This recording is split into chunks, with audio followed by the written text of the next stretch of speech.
തൻ്റെ ജീവിതത്തിലുണ്ടായ കയ്പേറിയ അനുഭവങ്ങളും അച്ഛൻ കൊല്ലം സുധിയുടെ മരണത്തെക്കുറിച്ചുമെല്ലാം തുറന്നു പറയുന്ന കിച്ചു സുധിയുടെ വീഡിയോ വലിയ ചർച്ചകൾക്ക് വഴിയൊരുക്കിയിരുന്നു. ഇതിനു പിന്നാലെ രേണുസുധിക്കെതിരെ ശക്തമായ സൈബർ ആക്രമണം അരങ്ങേറി. ഇപ്പോഴിതാ സംഭവത്തിൽ വിശദീകരണമായി എത്തിയിരിക്കുകയാണ് കിച്ചു സുധി. എനിക്ക് ഒരുപാട് കോളുകളും മെസ്സേജുകളും വന്നുകൊണ്ടിരിക്കുകയാണ്.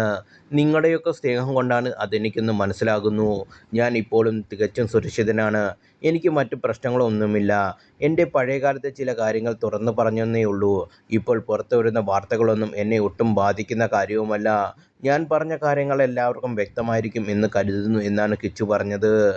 സോഷ്യൽ മീഡിയയിൽ ഇത്രയധികം മെസ്സേജ് വരുന്നതിനാണ് ലൈവ് വന്നത്. ഞാൻ ഓക്കെയാണ്. പുറത്തു വന്ന വാർത്തകളൊന്നും എന്നെ അലട്ടുന്നില്ല. പറയേണ്ട കാര്യങ്ങൾ ഞാൻ കൃത്യമായി പറഞ്ഞിട്ടുമുണ്ട്. എന്നെക്കുറിച്ച് ഇനിയും പല വാർത്തകൾ വന്നേക്കാം. പക്ഷേ അതൊന്നും എന്നെ ബാധിക്കില്ല.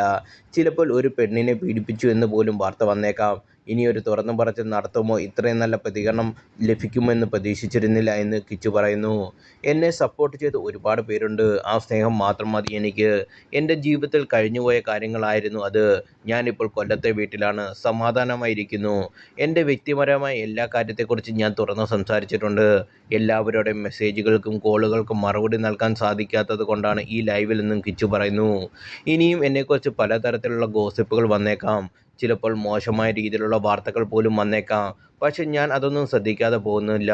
നിങ്ങൾ തരുന്ന ഈ സ്നേഹത്തിന് ഒരുപാട് നന്ദി. ഇത്രയൊക്കെ മതി എനിക്ക്. ആരും എന്നെക്കുറിച്ച് വിഷമിക്കേണ്ടതില്ല. ഞാൻ സന്തോഷവാനാണ്.